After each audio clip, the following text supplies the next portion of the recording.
Hello,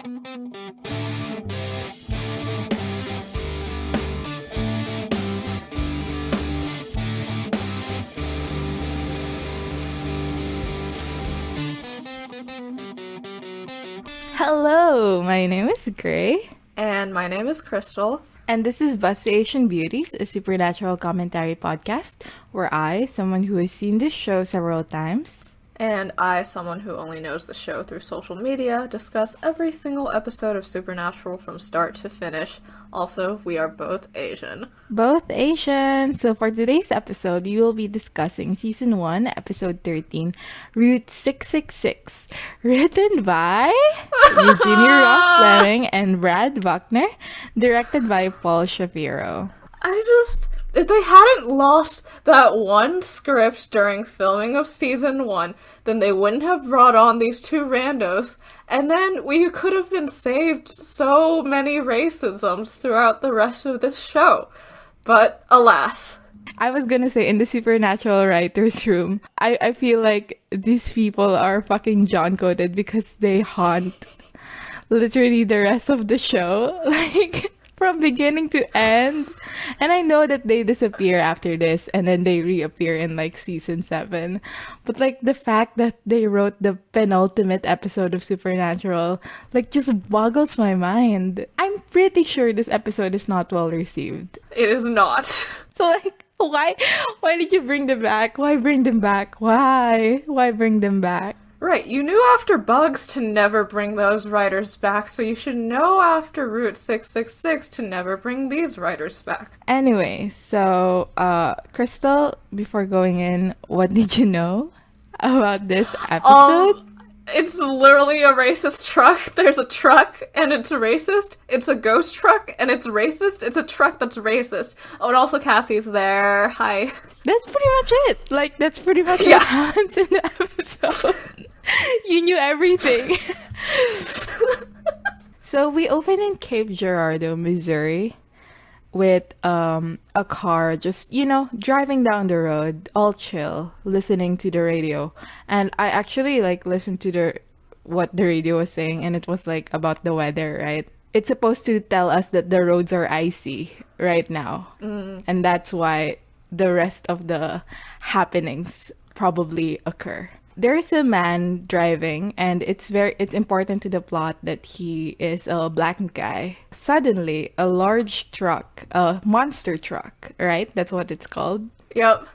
Here at Supernatural, we hunt monsters. And monster trucks. The truck starts tailing him, which is obviously concerning. So this keeps on happening until suddenly the truck just disappears. It's just gone, and the radio starts back on, and the guy's pretty chill again when suddenly the truck appears right in front of him. So he swerves and he turns and he starts driving, and this is the part where the truck starts back-ending the car. The car, flies into the air and does some wild flipping maneuver.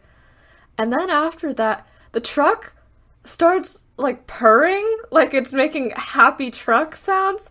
Like two trucks having sex. Literally, this is one truck masturbating. Yeah. Is what is happening. And then the truck disappears. Yep. And that's the end of our teaser. Fades into the background.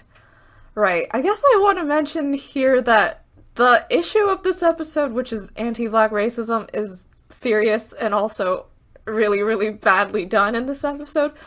But the execution through a truck that's supposed to be scary is so ridiculous that I will probably end up laughing at scenes, despite how racist this episode is. Yeah. It's just a truck. It was making, truck breathing sounds when it was chasing him. We're at a gas station now, and Dean's on the phone looking upset. And he tells Sam that he got a call from an old friend whose father was killed last night, and she wants them to investigate.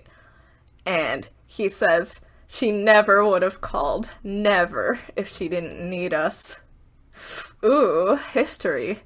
So they get in, and they start driving, and Sam's poking around for information, Sam in this episode is really taking a backseat. Like, I feel like they've just written him to be, like, an annoying little brother figure.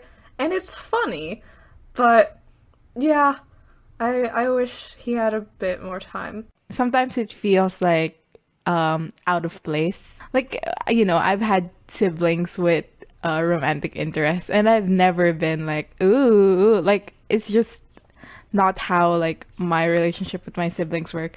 But I guess it's different for everyone. So maybe, Yeah. some people really do experience this. Yeah, it felt out of place sometimes because like the episode is pretty serious. Right, there's a hate crimes truck happening right now, Sam. Like, Yeah. can we not? So Sam's like, oh, so her name's Cassie, huh? You never mentioned her. And Dean admits that they dated for a little bit when he and John were working in Ohio and she was finishing up college.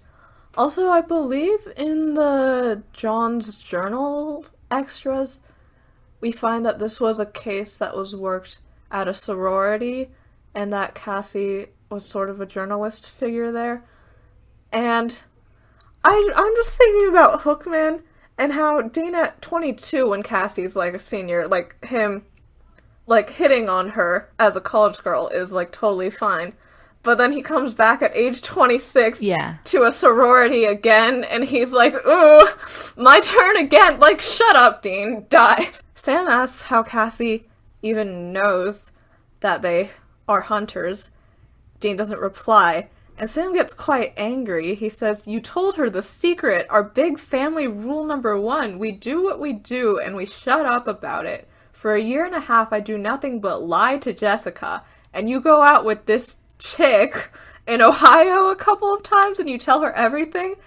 First off, do we think Sam calling Cassie a chick is a little misogynistic? It's the point of calling her chick is to be like, she's just a girl. Diminish her role, like, in Dean's life. So I feel like I am gonna give him, like, half a point. Yeah. Sorry, Sam girls. This scene was like quiet. He was really angry. He was really upset. And I was a bit shocked. I get it. They try to justify it in the script because, we see in his nightmare at Jessica's grave, he's going, I wish I'd told you. I wish you knew the truth so that you could protect yourself and I could protect you. So I guess if he's still pretty raw over losing Jess, he could be angry about Dean getting to have that kind of honesty with someone who he presumes means a lot less to Dean than Jess meant to him. But also, yeah, it did feel a little overboard. It felt overboard, especially because the rest of the episode, as we said earlier, he's very shippy.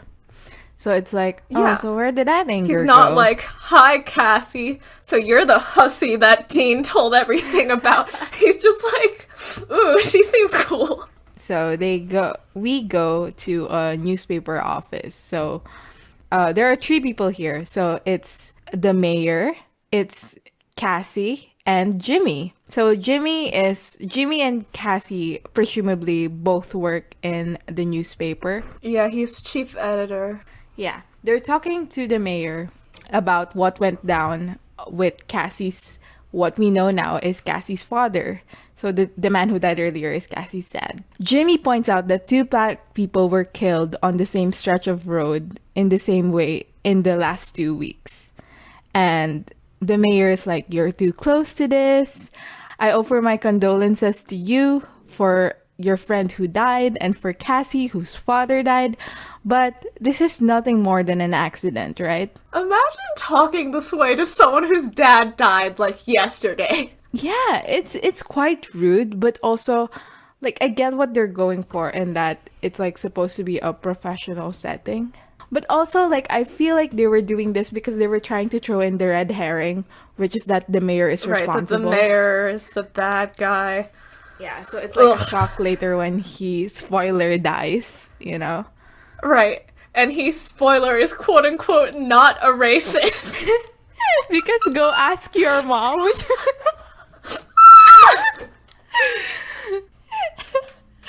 Anyway.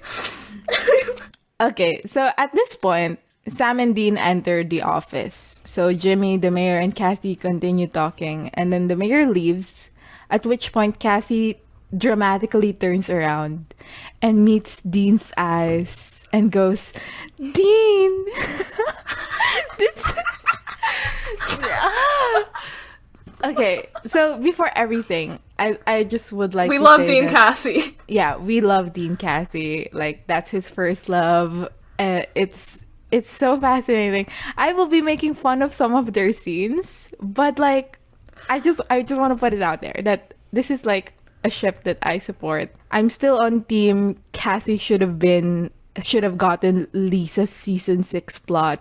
Shit like But that. also, if I'd seen Cass erase Cassie's memories, I would no longer be a Cass girl. So at this point, they're just staring at each other, and we go to Sam's face, which is like, very teasing brother, which is again like such a far cry from what we saw earlier when he was mad. angry little man. So after this, it's just like, casual talk, like Dean going, sorry about your dad, this is my brother, and then we cut to Cassie's house. Oh, well, after Dean says, sorry about your dad, Cassie says, yeah, me too. And I wish we got to see more of her grief over her father's death, because we get a little bit of her tearing up while talking about him, but I don't know, it's just not sufficient, in my opinion. We cut to Cassie's mother's house, where Cassie has been staying to take care of her after her husband's death, and she reveals that, before Martin's death, he was seeing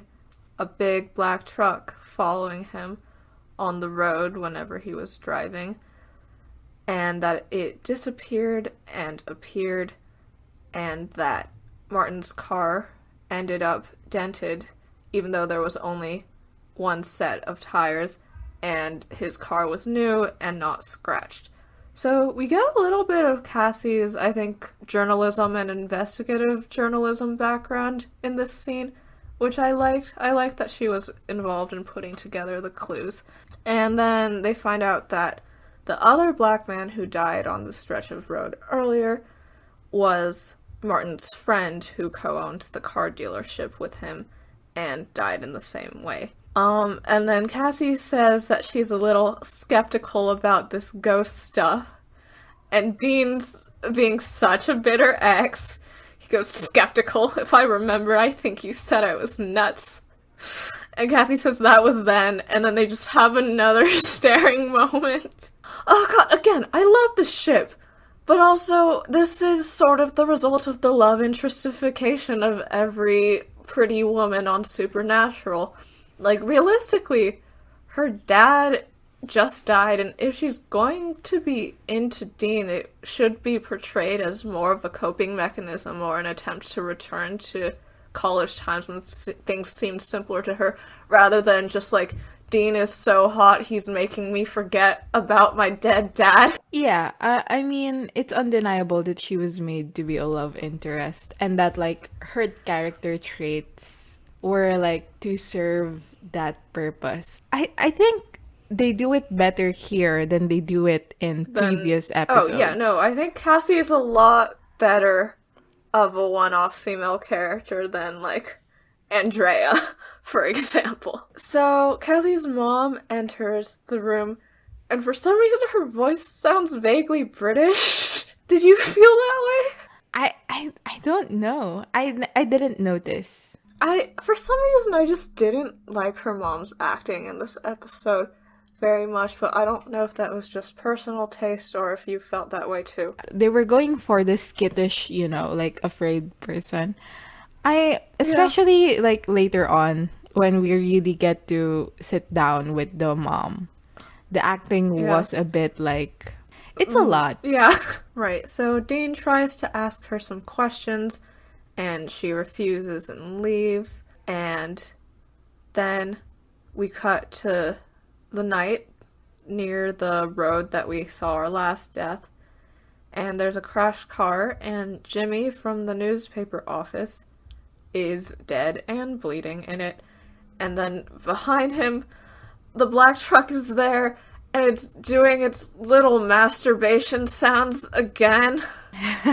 And then there's a fucking, like, dramatic zoom into this one truck doing sex and having hate crimes, and then it disappears. Okay, so the next day, the mayor and Cassie are walking among the crash.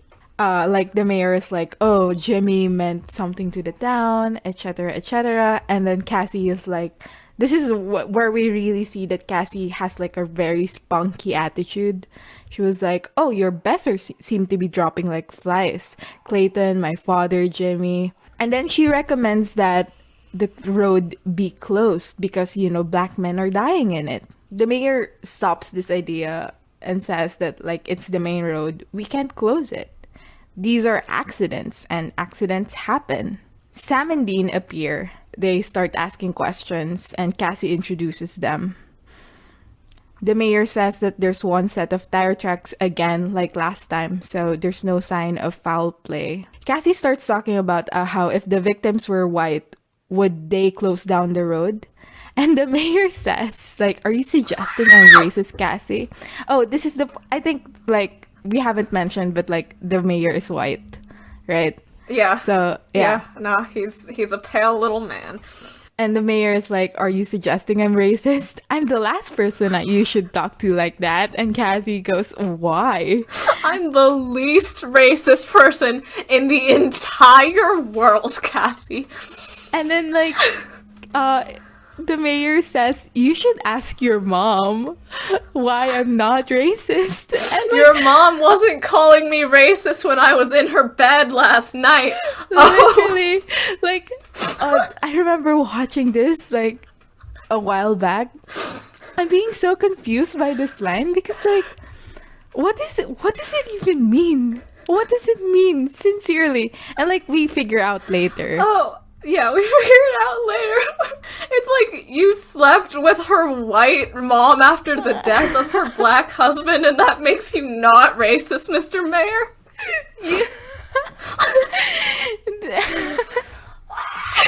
Yeah. Like, Cassie should have been like, are you literally making a your mom joke right now, Mr. Mayor? Like, because that's what it really sounded like. And this scene just sucks because, well, I really like Cassie in this scene. I like that she is being assertive and trying to really save people here. And you're supposed to like her here and dislike the mayor, but later when you find out that, oh, the mayor is apparently not racist according to some definition of racist that I disagree with, and like, oh, like, Cassie was being ridiculous here. Like, the racist truck isn't completely about race, and the mayor's not racist, and Cassie's just an oversensitive little person. Like, I don't know, it's just annoying. So, now we're in the motel room, and Sam and Dean finally remembered that they owned suits, so they're getting dressed in them. And Sam is being a little brother shipper instead of a character. He says, I'll say this for her.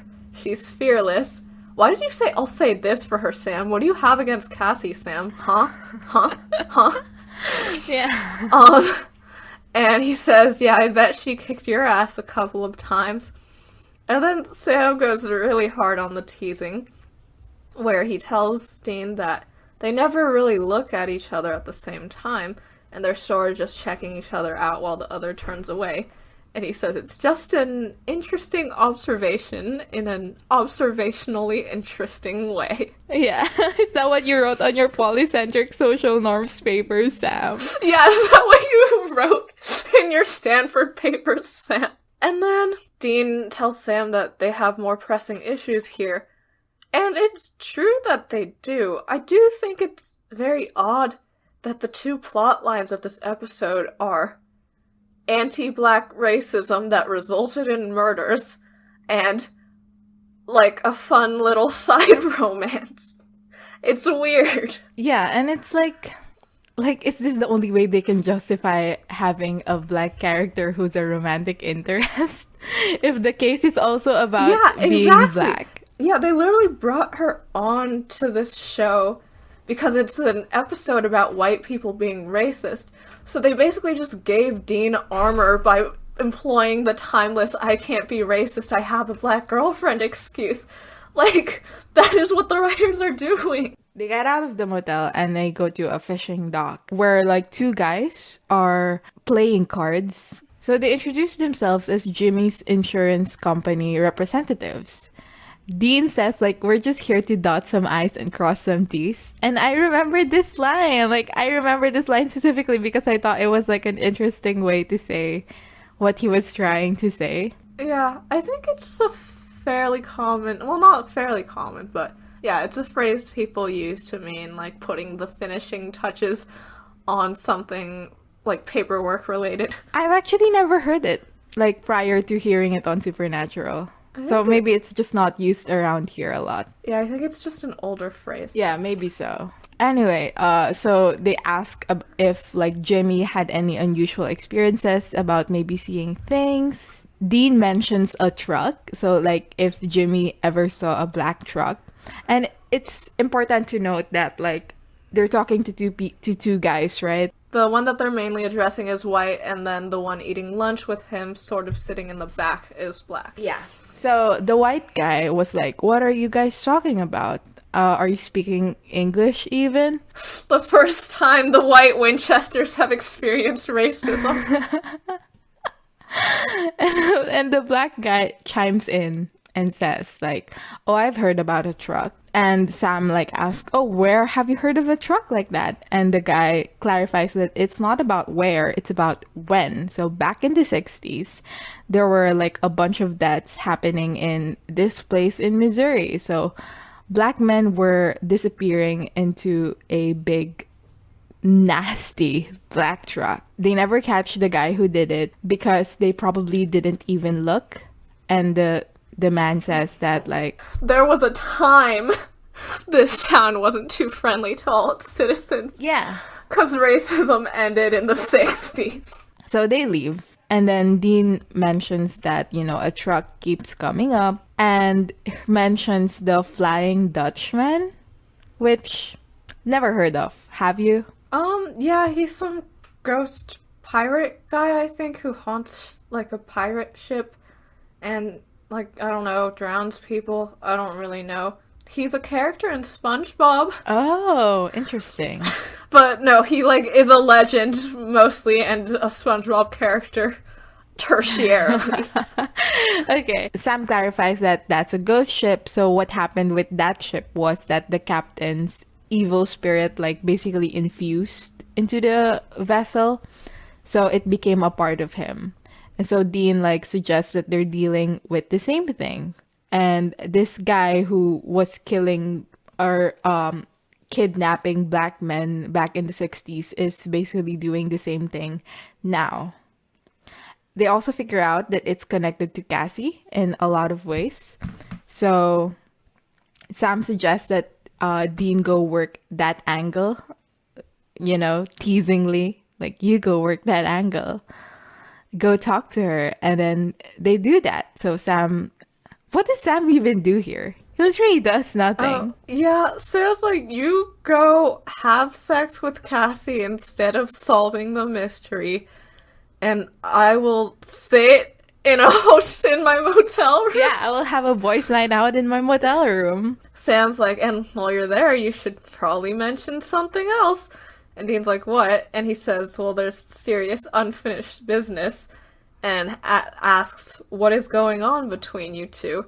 And Dean admits that, yeah, like he said, they were dating, but it was a lot more emotionally involved than he led Sam to believe. Yeah, and then he says, and I told her our secret about what we do, and I shouldn't have. Sam says everybody's gotta open up to someone sometime, but also, like, who did Sam open up to? Dean says, I don't.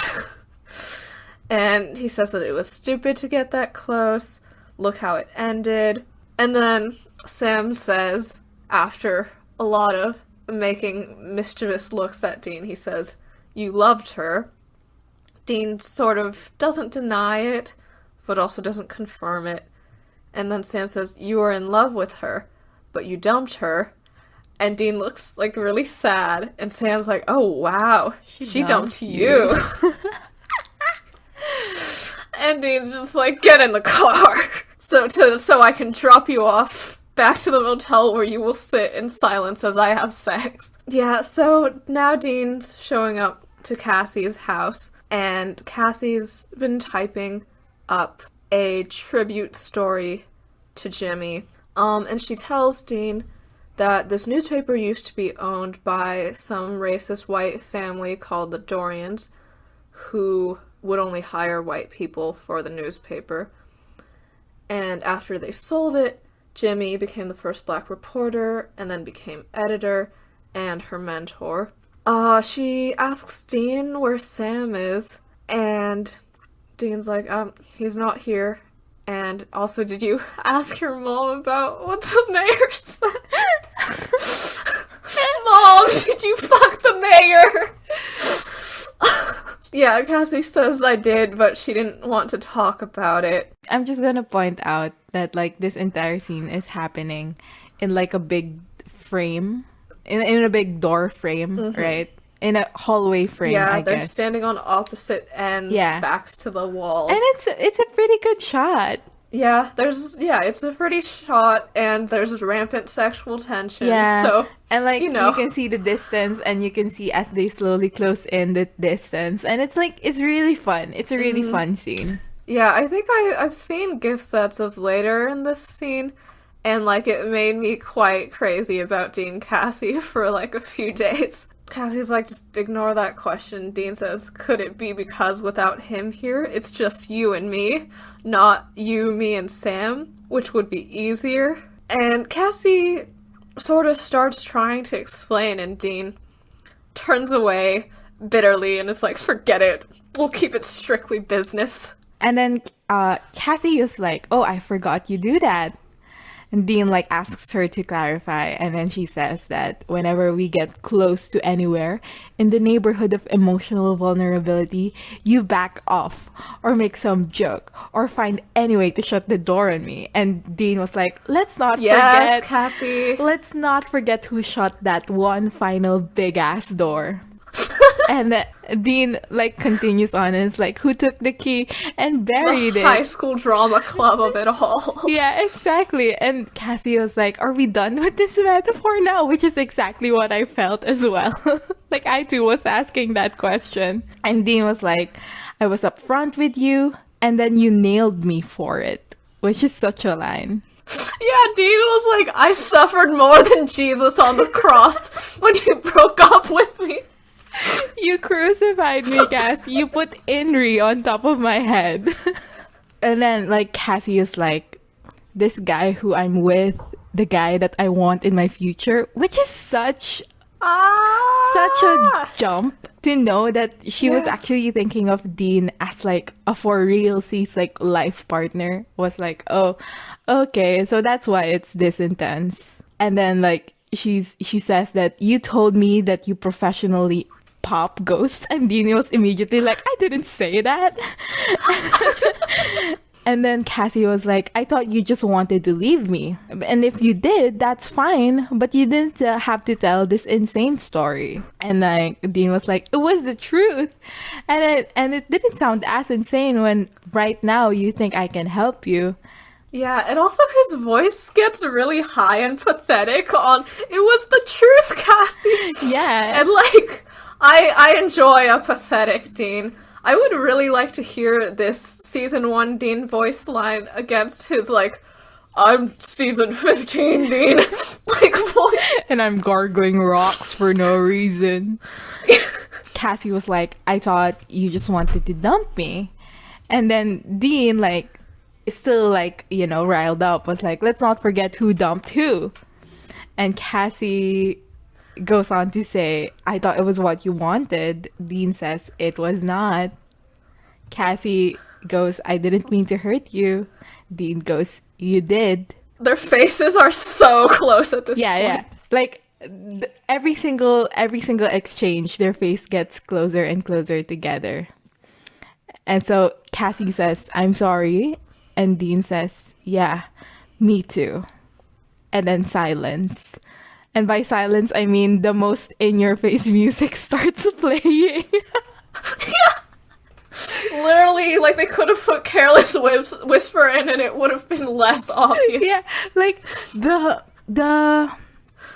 the name of the song, I don't know what the name of the song is, but like the lyrics of the song is like, take me back to paradise, fill me again with your love. I mean, yeah, he sure did fill her again with his love, and I hope he used a condom. Yeah. Anyway, they start making out, right? As the music plays. And then we go to a bedroom where they have A sex. dimly lit one. Okay, first, like, I'm having fun here, but when Cassie says, I'm sorry, and Dean says, yeah, me too, I feel like that's supposed to mirror when Dean shows up and says, I'm sorry about your father, and Kathy says, yeah, me too. And it's so weird that they're likening these things. It's so weird that Cassie gets more emotional over a breakup from when she was in college than she is about her dad's death. And it's weird that they're paralleling those lines. Like, one of these things matters more, and fucking Dean is not the thing that matters more. Well, you've never fucked Dean, so you wouldn't know. Well, I'm not going to fuck Dean. He'd be bragging about bagging an Asian for like months. Fuck you, Dean. Fuck you, Dean. Right, and another thing is, okay, right, wasn't there that thing where the network said that Cassie couldn't be on top? Yeah. For this sex scene? Yeah, that was like a network's note. And she was still on top, so like, good for her. But he flipped her over afterwards. Like, she was on top when she was, like, going at his nipples, but then after that, he flipped them over. Yeah, and it's like, I have no idea what ratings are like in the US, like, for television. What is Supernatural rated as? Probably PG-13? PG-13. So the Thai action is like under PG-13. That's fine for PG-13. When he lifts her thigh and like... Oh, her thigh. Yeah. I think as long as you don't see... I think it was dimly lit and you didn't see genitalia or breasts, so I think it was like fine ratings-wise. Oh, that's interesting. Because I do remember watching this when I was young and like being like, okay, let's skip. Like, I didn't want to see it because I am like a prude little 13-year-old. Yeah, I mean, I think the, like, skin zoom-ins and various thrusting motions are under PG-13.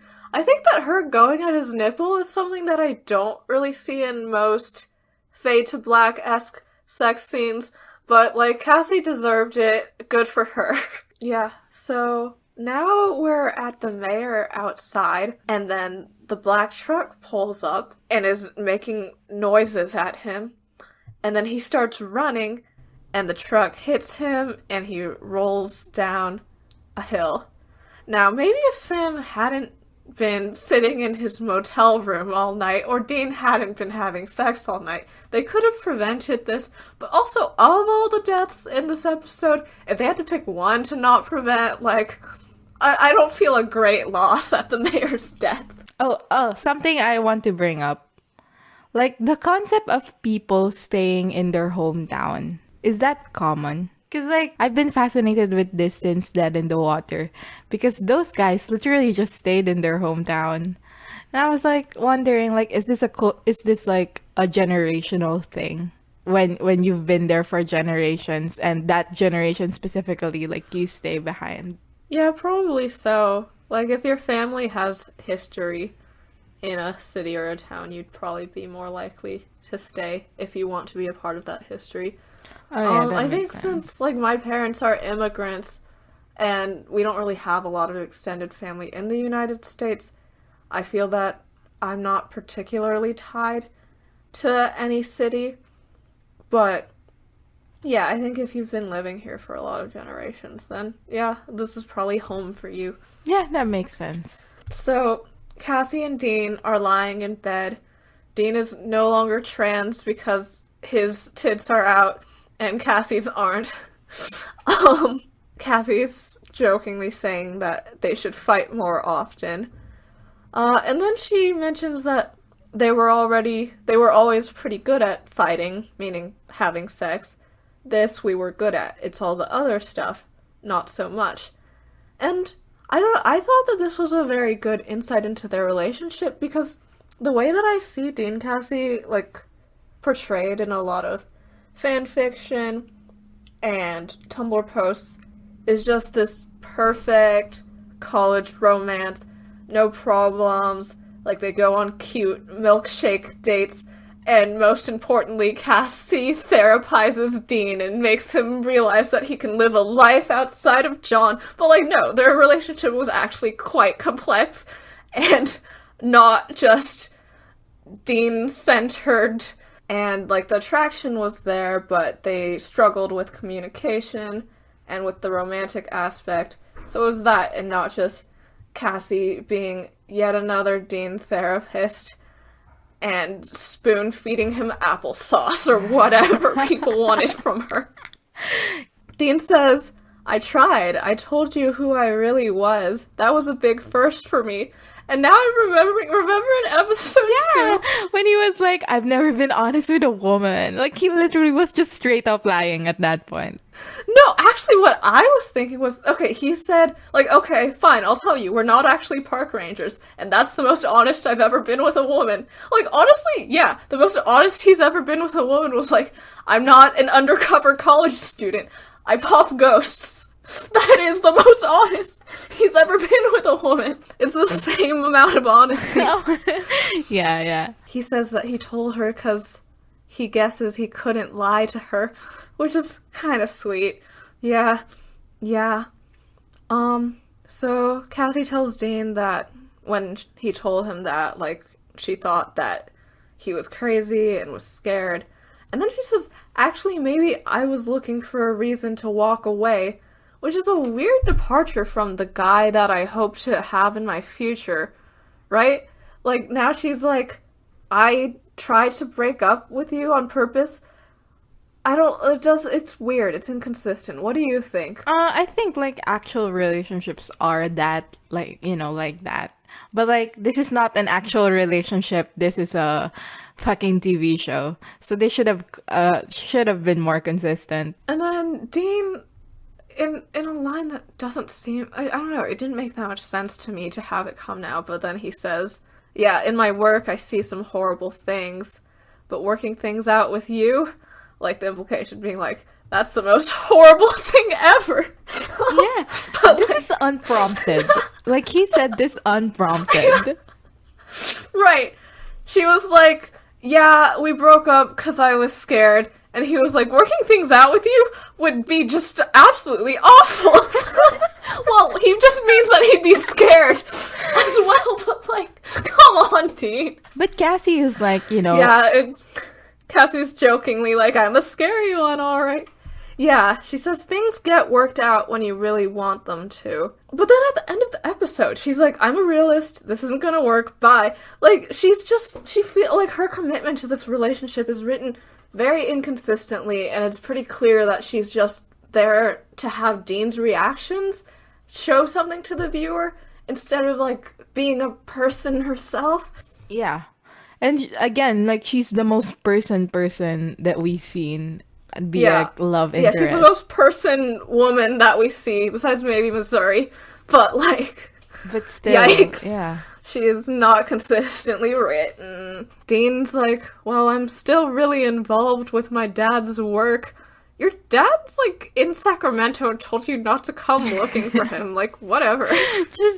Just stop hunting. Yeah, like, literally, you do not have to. And then Cassie says, no more excuses, okay?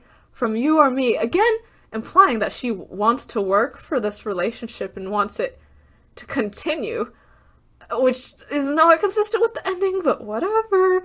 So they start making out again, but then Dean's phone rings, and then he looks shocked.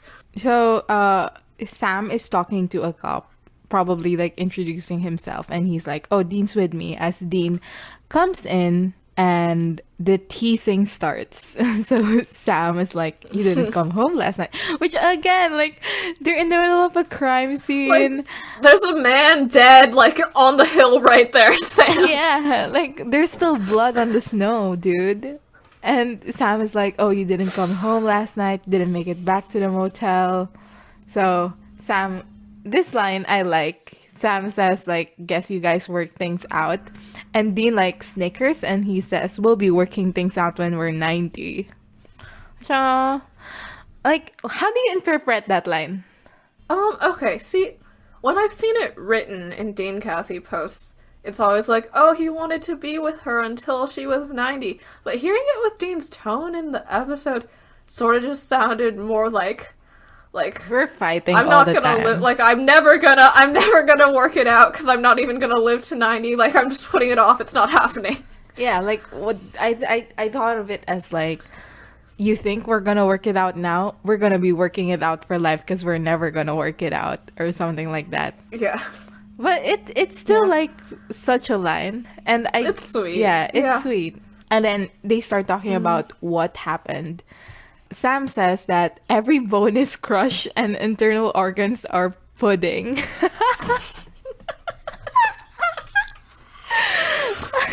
Ugh. Great. And then it's like something ran him over. Which Dean is like, "Oh, you mean like a truck ran him over?" Yes, but there are no tracks. Wow, what a shocker. It's not like we've seen this happen to 3 black men already. Yeah.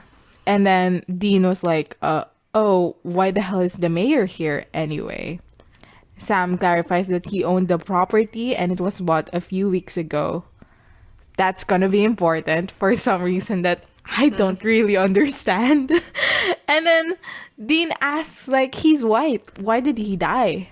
And Sam says that this one didn't happen up in the road that Cassie was like requesting to be close to. So it doesn't exactly fit the pattern. So now Dean's at a newspaper office. Sam is presumably sitting in a motel room alone again. He's not. He's like walking, doing research, but he's just separate. For some reason. He Okay, wanted to yeah. give them, alone time. Yeah, nothing says hot date more than investigating the mayor and your ex-girlfriend's dad's death. Exactly. And her boss's death and her dad's And best her friend's boss's death. death in the office. Okay, speaking of that, did Cassie ever finish writing that tribute to Jimmy that she was working on when Dean came in? I think she was still working on it the next day, right? Okay, for some reason I assumed that it was gonna be, because newspapers print in the morning, right? I assumed she was like finishing it up late that night and then printing it that morning. And then she had sex with Dean and totally forgot about it, but maybe it's not. Maybe she didn't miss her deadline. Dean says that he's trying to find some links between the killings in the 60s and the current killings, but there's not a lot in the newspaper. And Cassie says, not surprising, probably minimal police work too. And then she says, back then, equal justice under the law wasn't too literal around here. Every single time this episode's like, yeah, this is bad because there was racism in the 60s, but there's not racism anymore. Yeah. It's just so funny. It's so funny. Yeah, so Dean gets a call from Sam, who is doing research and is not sitting in the motel. And he says that the property bought used to be owned by the Dorian family for 150 years, and this was the rich white family that used to own this newspaper and apparently basically everything in the town. They find out also that Cyrus Dorian of the family vanished in April 1963, around the time the murders of various black men who were brought into the truck happened. And also, apparently the mayor bulldozed the Dorian place when he bought it. Which, again, what's the point? Yeah, what was the point? Like, later they're like, well, it made the ghost angry, but, like, why did the mayor bulldoze it? Like, what was the point of that? It's like it's literally just like a bridge to get to the Cyrus Dorian article. which Yeah. Oh, I, Buck Lemming. bad writing, horrendous. Bad writing. Right, and they find out that the first killing by the racist ghost truck happened the day after the Dorian home got bulldozed. Okay, so Okay. Cassie is in her house, is back in her house, and she's preparing for the night. Well, her mom's house. Yeah, her mom's house. She's locking up, etc., etc. When suddenly a truck appears outside the house and it starts revving. It starts making the truck noises. Its headlights are on, so Cassie can see it from the house because it's the windows are open. And then wind starts blowing like really strongly into the house, which where the fuck did the wind come from? Yeah, like, does this truck have airbending powers now? And so the wind is just blowing, and Cassie is trying to close the windows, but she's failing because the wind is so strong. And the truck like starts trying to get into the house. I don't fucking know. Like it starts, It's just, it like, starts going like forward. yeah, it's going forward, but it's not hitting the house. So it's not doing any damage. It's just scaring them. And this entire time, there's like you don't see Cassie's mouth move. So everything is literally just ADR'd in. And it's her going, ah, oh. With a completely closed mouth.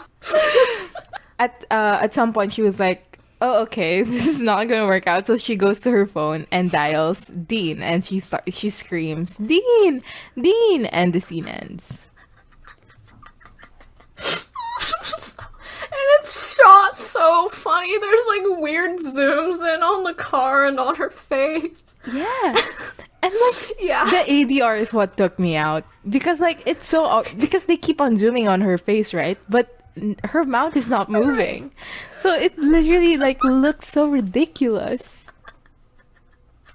Ah. Who directed this episode again? Okay. It's Paul Whoever you are, Shapiro. reconsider. This is his only episode. Reconsider. Oh my god, yeah, it's because they saw the weird fucking zoom on her face as her mouth stayed closed and she said, ah! So, we cut to the next scene. I guess, did Dean show up and the car went away? Like, we don't know how that was resolved. But, yeah, Sam and Dean have shown up and Cassie is recovering from the scare. She asks, why didn't it kill us? Oh, her mom's there too, yeah. Right, Cassie asks, why didn't the truck kill us? And Dean says, whoever was controlling the truck wants you afraid first. The fucking racist ghost truck wants you afraid! The truck wants your family scared. It's so like first off, I know that they just need to do that to make it clear that Cassie is a target, right? Yeah. But Dean already said it seems like this is centered around Cassie and her family, like, already. Like, we didn't need that. And Sam says, like, hey, Mrs. Robinson, like, hey, Cassie's mom, I think that, yeah, your husband saw the truck before he died. And Mrs. Robinson's sort of just denying all of it. She clearly still doesn't want to answer questions. And then Dean says, well, you and Cassie are clearly marked by this truck, and she should die, so you gotta speak up. And that seems to do the trick. And she says that, yeah, Martin saw a truck, and he thought that it belonged to Cyrus Dorian. She says Cyrus Dorian died more than 40 years ago, and Dean's like, how do you know he died? The paper says that he went missing. And then she launches into like a little teary story time. Complete with flashbacks. She says that she dated Cyrus for a while, but was seeing Martin in secret. Okay, ma'am, why were you dating the son of the family who instituted a whites-only policy on the newspaper, ma'am? Like, ma'am, Hello? Like, okay, she's dating Martin in secret because he's black, right? Yes. And then you're dating like the son of the The, most like, racist racism family. king of the city.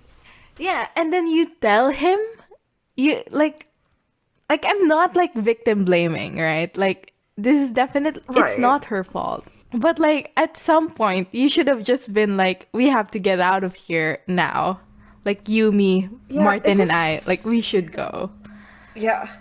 Right. Like, it feels just incredibly, like, you know, Irresponsible. like, the white women who get black boyfriends in college and know that their parents are violently racist, but, like, bring him home for, like, Thanksgiving dinner, and then he gets, like, punched. Like, that white college girl is at fault here. Like, that is kind of on her. Yeah. Like, if the boyfriend gets punched, like, that's you shouldn't have done that. Yeah, so, yeah, she was like, I don't like racism, or at least, like, oh god, yeah, no, she was like, I'm okay with having a boyfriend who's violently racist and also having a black boyfriend, and I don't see a problem here. Ugh. Alright, ma'am. Yeah, oh, and she says that she was dating Martin in secret because interracial couples didn't go over too well back then. Every single time this episode is like, racism is a real thing, they immediately go, racism was only a real thing in the 60s though? Like, there's no racism today. Like, none of it? Like, zero of it.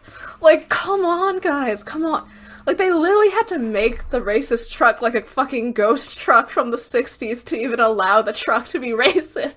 And at the end they were like, Yeah, the truck isn't even racist. He's just mad about being murdered. Like, fuck off. And then she says, yeah, she, like, broke up with Cyrus, and then he found out about Martin, and then he apparently changed and had, like, frightening hatred. you sure he changed? You sure he wasn't like that all throughout? Like, at no point were you like, hey, how do you feel about black people? Like, I don't think she checked. Like, how would she know that he changed? He was exactly the same, it just never came up because of your privilege, Mrs. Robinson. And then she says that there were rumors of people of color disappearing into some kind of a truck. Just Her saying saying black of color people. was enormously fucking funny to me. Like, it's like, stop tiptoeing around the subject. Like, specifically, it was black men being killed. And then she says that she and Martin were going to be married in a nearby church, but decided to elope at the last minute. But then on their wedding day, Cyrus burned down the church and, like, killed all the members of a fucking children's choir in there. Yikes. Jesus. Um, Yeah, this part was a lot. I'm not. Yeah, no, that was a lot. And another thing is, okay, like, I'm thinking, okay, like, this is like my ex-fiance's, like, thoughts, like, not mine, but, like, about the scope of sort of the backstory of the ghosts or monsters in Supernatural, right? Like, in the first episode, it's just like, this one woman's husband cheated on her, and now she, like, kills men. And then, but then, like, in Bugs, it's like, an entire fucking genocide happened, and that's the monster of the week. And then in, like, this episode, like, it's like, let's talk about all of anti-black racism and the death of a fucking children's choir and various murders of other black men, and that's just the fun little backstory for our fun little Dean Cassie episode. Like, I don't know, like, it's just, like, the way that the flippancy with which they treat these subjects by putting them on the same level of, like, once some girl's eyes got cut out by a surgeon, is just wild. It's wild.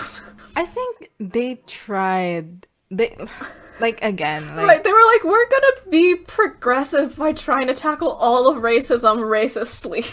Yeah, like we have 1 week for racism, and that's enough activism for today. Yeah, that's enough activism for 15 years. Oh, wait, but we'll say that Dean and Sam would vote for Joe Biden. Also, that's enough activism for 15 years. We're gonna All say right, that Kate. we're gonna say that Sam and Dean are gonna vote for Joe Biden, but that Dean would have hesitations because he's interested in the fact that Donald Trump slept with a porn star, but also he already slept with a porn star, so he's not gonna vote for him. Good job, Dean. And then Eric Kripke fucking added Kamala Harris and Joe Biden on that tweet. Like, they were added God. on that tweet. God, I want to be Yeah. in Eric Kripke's Also, mind. to be clear, like, Joe Biden is, like, a centrist at best, and, like, I'm not a fan of that man. Yeah, okay. So, and then Sam asks, was that the end of the attacks? Oh, okay, and at this point, like, Kathy's mom is sobbing, right? And I feel like I just took note here that, like, she's the only one who really gets to express sadness in this episode. Cassie's a little teary about her dad, but it's all very reserved. Like, I'd say that the main things that we see from her are just, like, competence and steadfastness, which is cool. But, like, I don't know, I don't like that this white woman gets her, like, 5-minute monologue where she gets to cry her little heart out, and, like, Cassie, again, doesn't really get to mourn her dad. Mrs. Robinson explains that one night the truck came from Martin, and Cyrus beat him up, but then Martin was able to get out of his grip and started hitting Cyrus back, and basically eventually ended up killing him. Dean, asks, oh my God. Dean asks, why didn't you call the cops? And I get that, like, I don't know, is Dean supposed to be the white stand-in?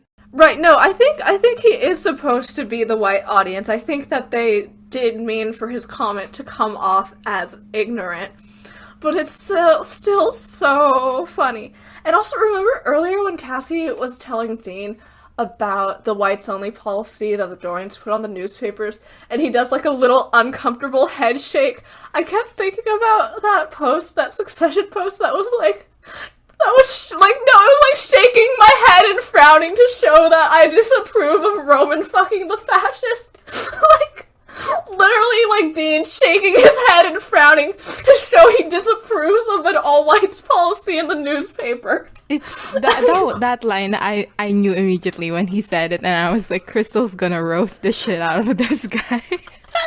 Like, yeah, no, I'm not done yet. Okay, this is also something my ex-fiance said about this episode, because she found it so fucking funny. Right, so she was like, okay, so we know that Sam and Dean moved around a lot as children, and, like, what if every time they went to a history class, like, the school district just happened to be in a section that wasn't about segregation? Like, maybe they literally never learned about racism in history class ever. Like, that is the only way to explain how fucking stupid they're being. I mean, I'm assuming that, like, even in the formal education system, like, racism is something that is presumably glossed over. Oh, absolutely. But I'm saying if they were too busy, like, I don't know, like flipping knives around and being white, I'm gonna firmly believe that Dean just has never learned about systemic racism. He doesn't know it's a thing. He doesn't believe it's a thing. He's just head empty. Dean, do you even know who Rosa Parks is? Probably not. Rosa Parks? Is that a place? Does it have nice flowers? Dean asks, why didn't you call the cops? And they keep going with the fucking racism only existed in the past thing, where she says this was 40 years ago. Like, yeah, and also, like, there's still, this is still a problem. Yeah, so then we find out that he called on Clayton, who was the first man who was killed by the truck, and Jimmy, his friends, to put Cyrus's body in the truck and then roll it into the swamp at the end of his property. And yeah, and they just kept that secret. And then Dean's like, okay, so like how was the mayor involved? Because he said that you of all people would know he is not a racist. Buck Lemming were like, oh, we have to bring up that not racist line again. Like, we have to clarify what we meant. I know that this is an episode where a white person is a little bit racist, but I promise that not all white people are racist. Like, okay, Buck Lemming. Yeah, and Mrs. Robinson was like, oh, yeah, like, I guess he was a cop back then, and he was investigating the disappearance, but then when he figured it out, he just sort of let the case go cold. He says he did nothing because he also knew what Cyrus had done. When did he know what Cyrus had done? Like, while there were murders happening and he didn't do anything? Is that when he knew? Mrs. Robinson? Right, and also, okay, like, I get... Right, if he was like, okay, if we, like, get into this, then Martin is going to get implicated and killed. But also, like, don't the other men who got killed by Cyrus, like, don't they deserve justice? Like, don't their families deserve to know what happened to them? I don't know. It just, it makes me sad that, like, that letting Martin go free, which is, like, absolutely important and necessary, also requires Cyrus's reputation to go free and those families to not have closure. Ugh. Yeah, and Cassie asks, why didn't you tell me? And she says, like, I thought I was protecting them, and now there's no one left to protect. Worst mom ever. And Dean says, yes, there is, and they all just, like, look meaningfully at Cassie. So, outside Cassie's mom's house, Sam and Dean are talking, and Sam is complaining. He was like, yeah, complaining?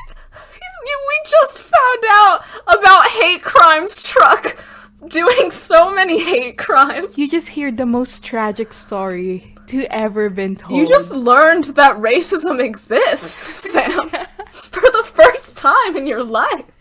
And he was like, or no, not that it exists, that it existed 40 years ago, but doesn't exist anymore. Oh my god, there was stuff related to racism happening in the 60s? Sam's, like, crying, Dean's crying, they have no idea. Yeah, did you not learn that in your polycentric cultural norms class, Sam?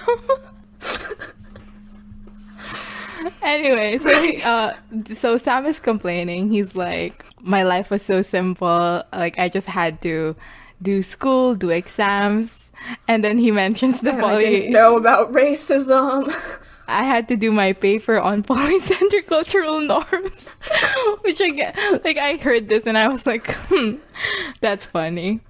Yeah, do we know that he was a pre-law major? Because I don't know if that's always a major. Like, maybe he was a sociology major, in which case he should know what racism is.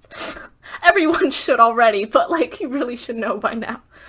Yeah, maybe he's a sociology major.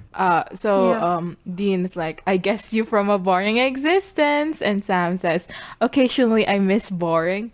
Which, like, can we not complain during the fucking hate crimes racist ghost truck? Yeah, it's like, and then Dean says, so this killer truck. And Sam says, I miss conversations that didn't start with this killer truck.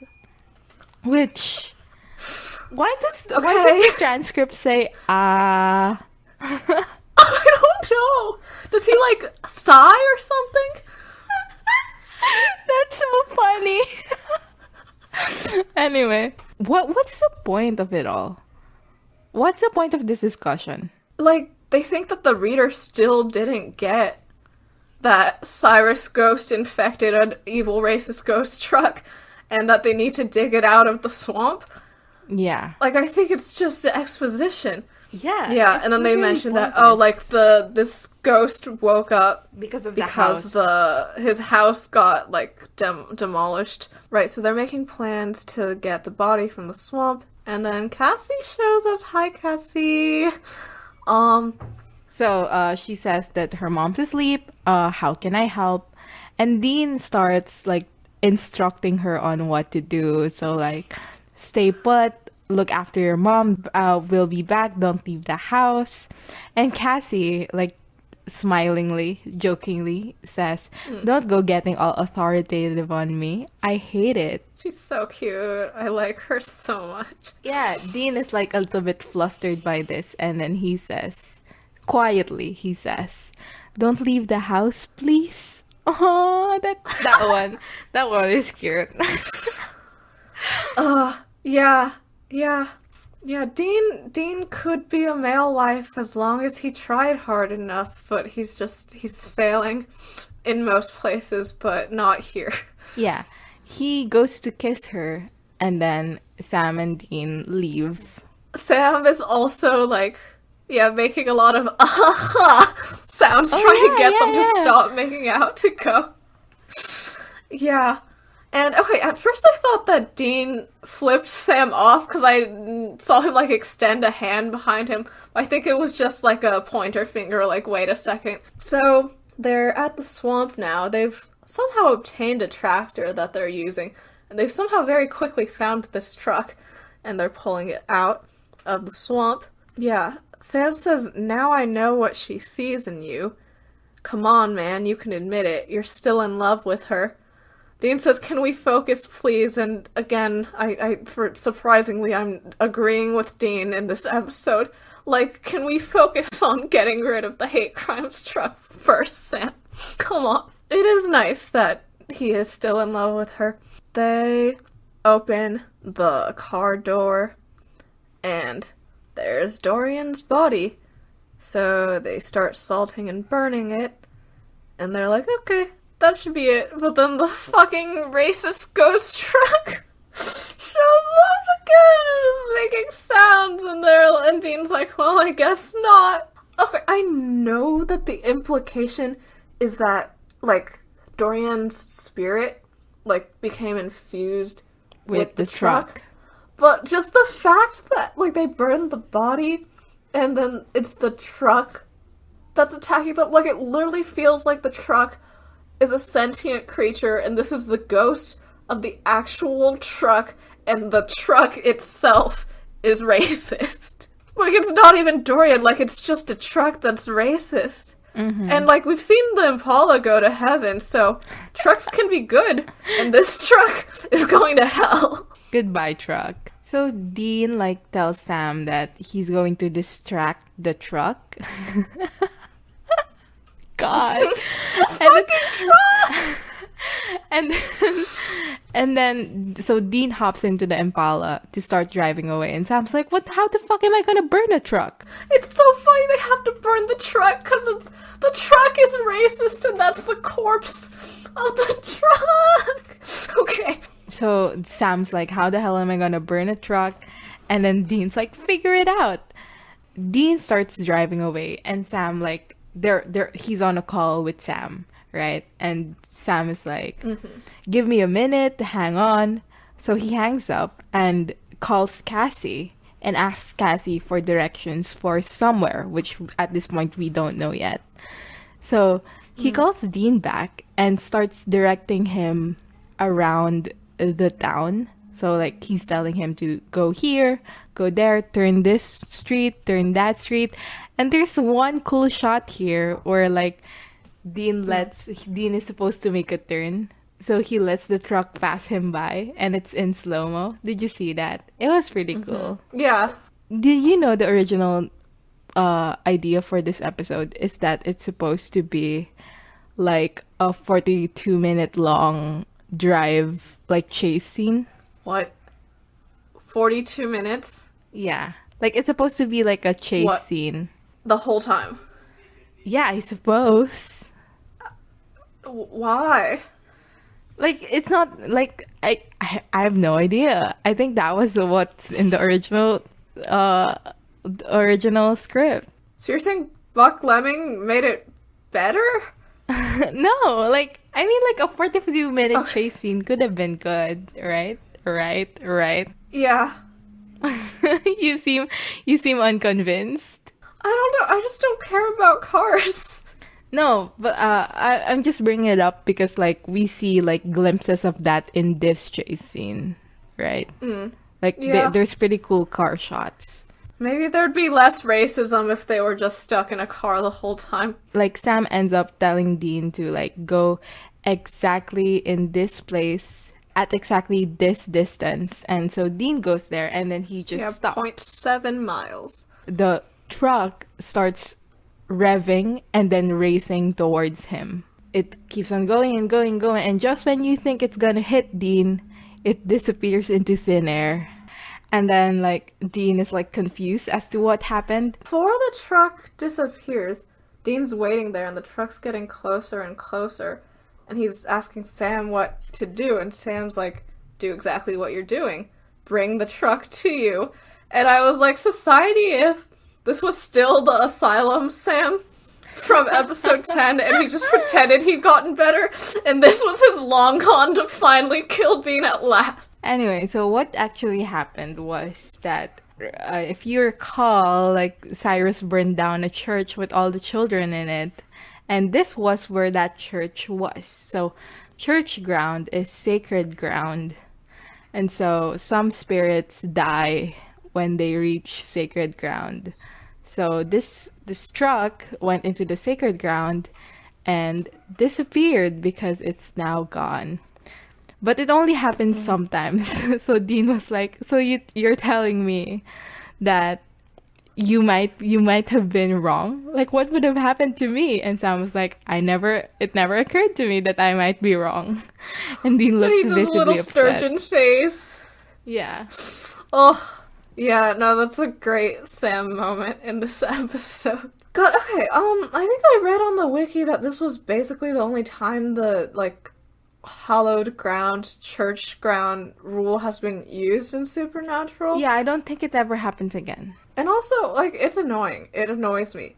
Because, like, the burial ground in episode 8 is also sacred ground, but that ground is cursed, whereas the Christian church ground is sacred and destroys racist trucks. Like, okay, fine, if you say so. I was gonna bring it up, but like I didn't feel like, because I grew up Catholic, so I didn't feel like like the person to bring it up. But yeah, exactly what you said. Some holy grounds are holier than others is such a way to look at it. Some holy grounds are in fact cursed and evil. Right, so we're at the ending scene now. Sam's sitting in Limpala and Dean and Cassie are walking towards the car. Cassie tells Dean thanks and says that this is a better goodbye than last time. Dean says maybe this time it will be a little less permanent. And then, yeah, Cassie has her line where she says, "You know what? I'm a realist. I don't see much hope for us, Dean." Which, again, as we've said like 500 times already, is very inconsistent with her previous statements about their relationship. But I guess they just needed an excuse to not bring her back. I guess at this point they weren't really thinking long term. So they were like one-off episodes, one-off characters. Dean says, "Well, I've seen stranger things happen." But Cassie just says, "Goodbye, Dean." And he says, "I'll see you, Cassie. I will." And then he didn't. And then he didn't. It makes me sad. It does. It does. Right. And then they kiss. And it's the infamous gift kiss with, like, the spit trail between their mouths. Go for it, Cassie. Yeah. Good for you. Dean gets in the car, and they take off. So while in the road, as they're taking off, Sam, like, says, "I like her." You meet someone like her, does it make you wonder if it's worth it? If, like, the whole hunting thing and putting... What he said was, like, putting everything else on hold, doing what we do. And it makes me so sad that's how Sam sees it. That, like, it's like Tangled When Will My Life Begin vibes, Like, Yeah. he's literally sitting there like, any minute now, my life is gonna start after this whole revenge plot is over. And then Dean looks at Sam, and then he smiles, and then takes some Fucking sunglasses. sunglasses! The sunglasses They look so silly on him. yeah, it doesn't fit his face structure. So he puts them on, and then he says, "Why don't you wake me up when it's my turn to drive?" And then he leans backwards to the seat, and then he goes to sleep, and they drive on into the day. I know the sunglasses were just to block the sun out so he could sleep, but I'm choosing to believe that he's also crying little baby tears under there about Cassie not being a realist and not wanting to try. Oh no, that's so sad. Anyway, that's how the episode ends. So, Crystal, I almost called you Destiel. What's wrong with me? I was like, Did not. their name is Crystal. Anyway, what did you think about the episode? I love Cassie, and that's the only positive thing I have to say. Cassie is a really strong character. Like, I can see why so many people are attached to her character, because she's really like, they really make a point of making her, into a Yeah. person. So that's really fun. Right. Like, the fact that she even has a job, like, I think she's the first woman in Supernatural where we learn about a profession that they have. Like, the bar is incredibly low, but yeah, and I've complained about Cassie being unrealistic, but yeah, she does feel like the most like a person out of all of the characters, the female characters that we've met, besides maybe Missouri. Okay, best line, worst line. Do you have a worst line? The whole, like, I'm not a racist, why don't you ask your mother? No. But also every time they were like, yeah, racism used to be a problem in 1960. Good thing it's not a problem anymore. Yeah, I think the line that you said is also my worst line. But for some variety, I would also like to add like Sam's angry little I didn't tell Jess for years, and you just told this chick immediately. Because like it doesn't flow come through on, Sam. like, first of all, diminishing someone's relationship like that is already bad, but also like the writers didn't even continue it or throughout the episode. Like, it's just Yeah. a one-off, so like it really was pointless. Like, it didn't matter, and that's just frustrating. Okay, best line. Yeah. Best line this time.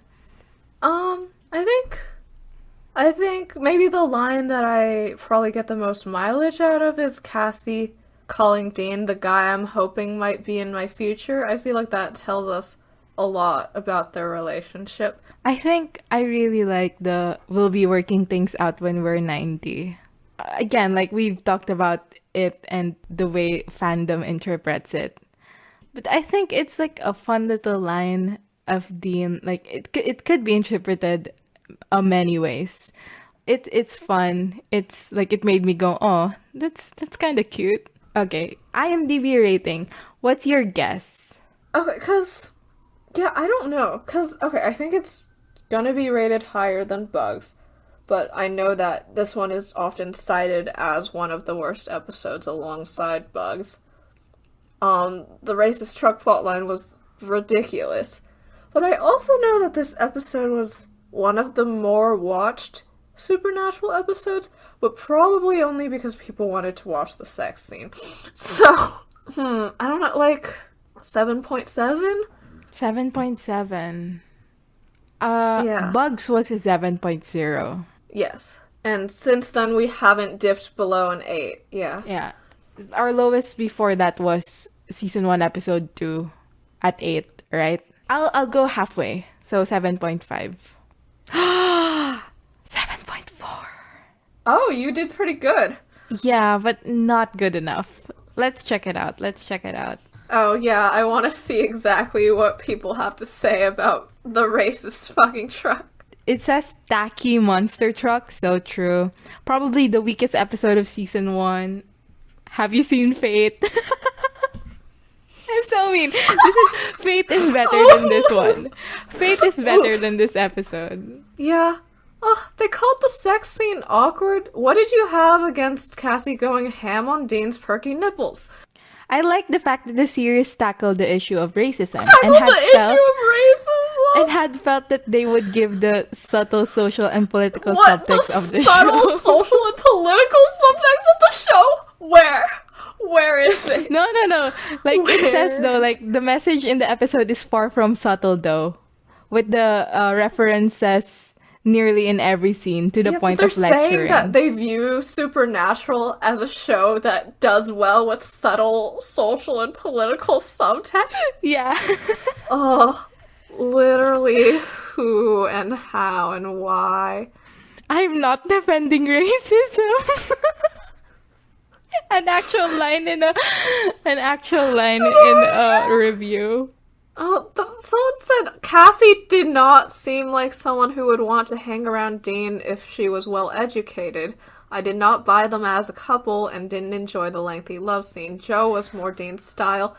This feels like it's insulting like 3 people at once. First of all, like that's such a classist and like what's the term when you're like discriminating based on education? I don't know what the term is, but yeah that definitely one. that is happening. Like Dean is not stupid, and like just because someone is not educated doesn't mean they're stupid, and it's not like Dean is actively racist. And also, like, yeah, I mean, I hope not. Wait, I just remembered the title of our do you podcast. remember the name of this podcast, Gray? Do you remember the name of this podcast? No. Yes, the name of this podcast is Asian Women That I Respect Highly and View as Fellow Peers.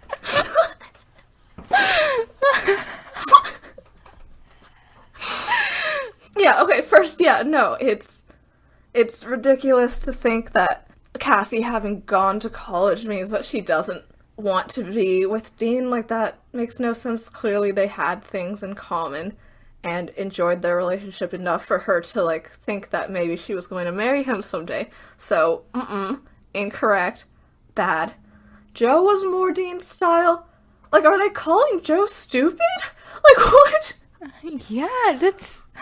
You're just literally insulting every single person you mentioned.